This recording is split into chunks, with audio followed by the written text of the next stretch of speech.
Selamat siang, jumpa lagi dengan Denok Ayu Novel. Bagaimana kabar sobat semua? Sebelum kita mulai cerita ini, ayo kita subscribe, like, komen, share dan nyalakan loncengnya untuk mendapatkan notifikasi terbaru ketika Mimin mengupload video barunya. Menantu terbaik bab 239, kertas tidak bisa menahan api. Olsi, apa menurutmu dia bisa melakukan ini? Liu Qin. Mao Yian bertanya dengan agak cemas. Ia berlatar belakang pengobatan barat dan selalu skeptis terhadap pengobatan Tiongkok. Liu Qin ini baru saja menulis sepotong rencana pengobatan Tiongkok tentang spondilolistesis lumbar dan retakan sakral. Ini hanya tetap pada tingkat teoritis, dan itu benar-benar akan diterapkan ke dalam aplikasi klinis. Saya benar-benar tidak berani mengatakan seberapa efektif itu. Lebih penting lagi, pasien tersebut adalah istri Menteri Lu Xiaojin. Jika terjadi sesuatu, tanggung jawab ini pasti ada pada dirinya, dan kemungkinan besar karir dokternya akan diganti sepenuhnya. Jangan khawatir, Din Mao, kamu tidak tahu tentang pengobatan China. Aku tahu segalanya dengan baik. Meski hanya rencana pengobatan, kandungan yang terkandung di dalamnya sangat dalam. Mereka yang bisa menulis hal ini tidak akan pernah memiliki level yang rendah. Kemana harus pergi? Wakil presidensi dengan sumpah berjanji. Selain itu, apakah Anda sudah memeriksa dengan Pak Tua Do di panti jompo? Dia juga mengatakan bahwa rencana perawatan ini berstandar tinggi. Ya, Do Lao memang mengatakannya, tapi aku tetap tidak mengkhawatirkannya. Atau aku akan pergi sendiri ke panti jompo dan mengundang Do Lao. Mao Yian berkata dengan ragu-ragu. Orang tua yang dia bicarakan adalah Do Zongyong, dan dia juga seorang dokter pengobatan Tiongkok. Dia adalah anggota kerajaan medis kerajaan dan seorang dokter yang ditunjuk secara khusus di sebuah panti jompo. Kebanyakan orang tidak dapat meminta sama sekali. Artinya, dia dan putra Do Lao adalah teman sekelas, jadi Do Lao akan menjualnya. Wajah. Ya, lebih bisa diandalkan untuk mengundang Lao Do. Mao Yian tidak menunggu wakil presidensi menjawab, mengangguk dengan sadar, dan segera mengeluarkan ponselnya dan bersiap untuk menelepon. Presiden Mao, Anda bisa berpikir jernih. Wakil presidensi buru-buru mengulurkan tangan untuk menghentikan Mao Yian, dan membujuk, panti jompo tidak dekat sini. Butuh setidaknya 1 jam untuk menunggu Lao Do tiba, dan yang paling penting adalah, jika Lao Do ingin menstabilkan kondisi Nyonya Huang setelah turun, itu tidak ada hubungannya dengan rumah sakit kita. Jika Liu Qin, Direktur Liu, menstabilkan kondisi Nyonya Huang, semua kredit akan dikreditkan ke rumah sakit kita. Tentu saja, manfaatnya sangat diperlukan untuk Anda dan saya. Setelah itu, wakil presidensi menatapnya dalam-dalam, menarik tangannya kembali, dan tidak menghentikannya. Mao Yian tercengang ketika mendengar ini. Situasi benar tentang apa yang dia katakan. Risiko dan manfaat hidup berdampingan. Jika mereka tidak dapat meredakan gejala Nyonya Huang, Menteri Lu akan marah dan mau tidak mau harus menanggung akibatnya. Tetapi sama, jika Liu Qin merawat Huang, kondisi sang istri sudah stabil, dan status rumah sakit mereka di hati Menteri Lu pasti akan meningkat. Wajar saja nama Menteri Lu juga akan diingat oleh Menteri Lu. Mungkin akan terus naik sejak saat itu dan diharapkan bisa masuk ke Kementerian Kesehatan. Memikirkan hal ini, Mao Yian berhenti di tangannya, dan diam-diam mengambil kembali teleponnya. Wakil Presiden Chong Shi dengan sungguh-sungguh berkata, sejarah lama, saya akan mempercayai Anda kali ini. Jangan khawatir. Wakil Presiden Xi mengangguk. Meskipun dia sedikit khawatir, dia lebih tenang daripada Mao Yian. Dia yakin bahwa level Liu Qin baik-baik saja. Akademi Mao, Akademi Sejarah, Liu. Direktur Liu ada di sini. Ketika suara itu datang, saya melihat Dr. Sun dan Liu Qin dari operasi ortopedi bergegas mendekat. Liu Qin hampir menjatuhkan sepatu hak tingginya karena mereka berlari begitu terburu-buru. Mao, Akademi Sejarah, apa kau mencari? Mencariku. Liu Qin berkata dengan terengah-engah. Baru saja Dr. Sun berlari dan menyuruhnya pergi keluar. Dia hanya mengatakan bahwa Mao Yuan dan wakil ketua sedang mencarinya dalam masalah mendesak, dan tidak ada waktu untuk mengatakan apa itu. Jadi meskipun dia berlari sekarang, dia masih tidak tahu apa yang terjadi. Direktur Liu, kesempatan Anda ada di sini. Wakil Presiden Xi berkata dengan bersemangat kepada Liu Qin. Kesempatan apa? Peluang. Liu Qin mencengkeram dadanya, terengah-engah, dan memandang wakil kanselir dengan heran. Itu saja, sayangku, Menteri Kesehatan, Nyonya Huang menderita sakit pinggang. Xiao Sun berkata itu adalah spondylolistesis dan lumbosakral fissure. Itulah gejala yang disebutkan dalam pengalaman yang kau tulis untukku terakhir kali. Jika Anda sembuh dari Nyonya Huang, karir masa depan Anda akan menjadi perjalanan yang mulus. Mata wakil presiden Xi berbinar dan dia berkata sambil tersenyum. Ah, hati Liu Qin tenggelam begitu dia mendengar ini. Setelah selesai, itu muncul. Ada apa, Direktur Liu? Tidak percaya diri. Wakil presiden Xi tersenyum dan menepuk pundaknya, dan berkata sambil tersenyum, tidak apa-apa, jangan gugup, ikuti saja petunjuk dalam rencana perawatan Anda, dan pastikan tidak ada masalah. Mao Yuan, Xi Yuan, filmnya sudah keluar. Saat ini, seorang asisten dokter bergegas dengan film yang baru saja keluar. Di mana Nyonya Huang? Mao Yian berkata dengan penuh semangat. Saya didorong ke unit perawatan intensif. Asisten dokter itu menjawab dengan cepat. Dia sakit punggung. Untuk apa Anda mendorongnya ke unit perawatan intensif?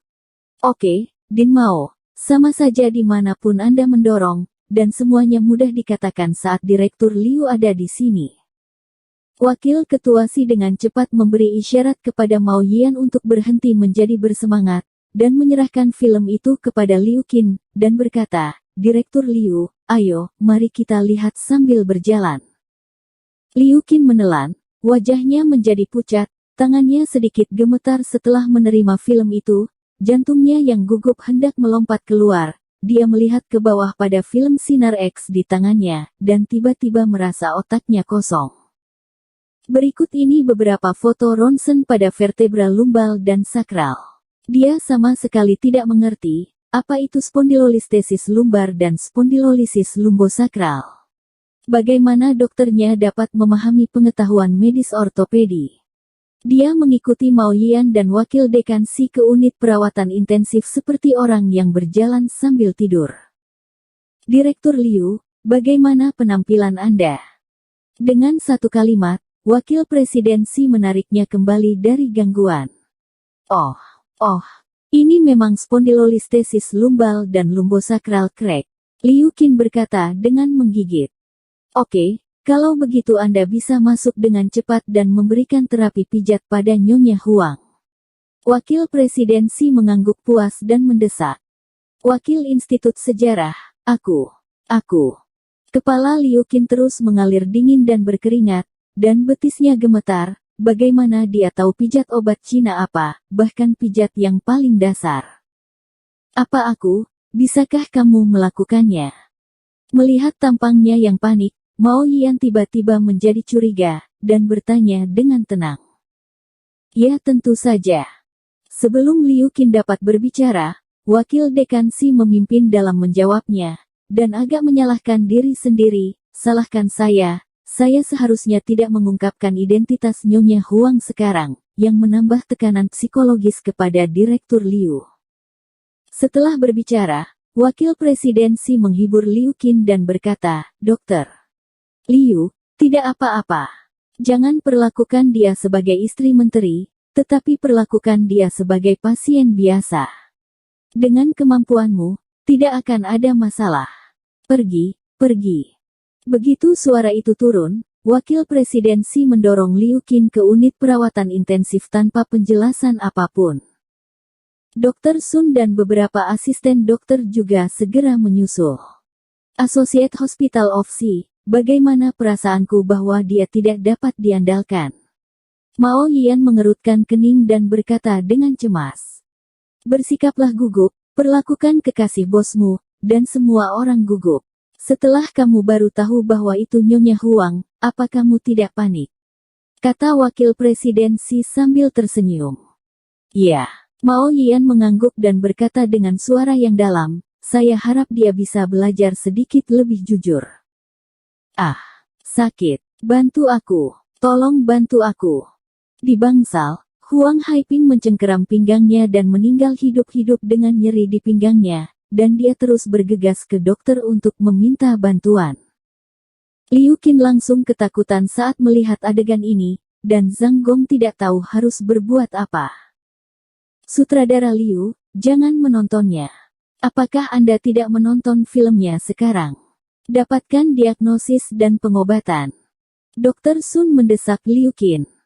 Dia telah melihat banyak pasien dengan sakit punggung, tetapi dia belum pernah melihat rasa sakit yang begitu parah seperti Huang Haiping. Kemungkinan besar spondilolistesis lumbal parah dan sarafnya terkompresi. Jika terus-menerus menyakitkan seperti ini dalam waktu yang lama, mungkin akan sangat melukai orang sampai mati. Bagus.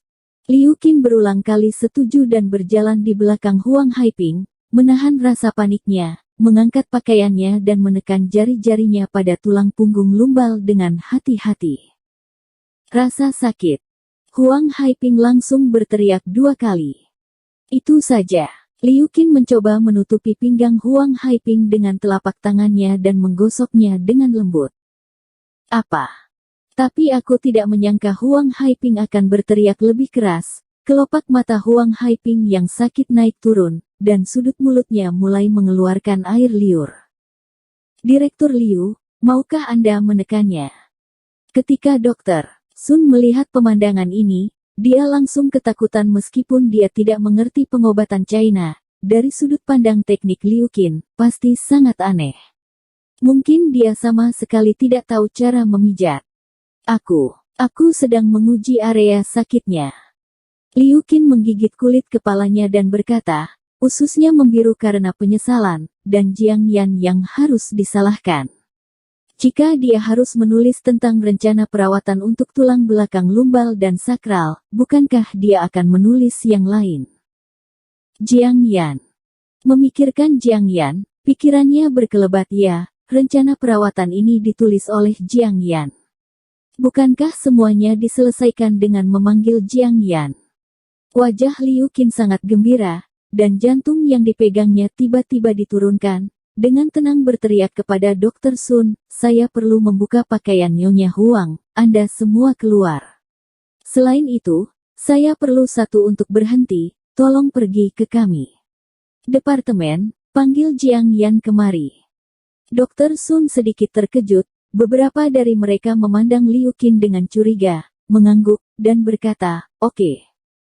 Kemudian dia keluar dengan cepat bersama asisten dokter lainnya. Bagaimana dengan Xiao Sun? Mao Yian bertanya dengan cemas begitu Dr. Sun keluar. Direktur Liu berkata bahwa dia membutuhkan seorang pembantu dan menelepon Jiang Yan dari departemen mereka.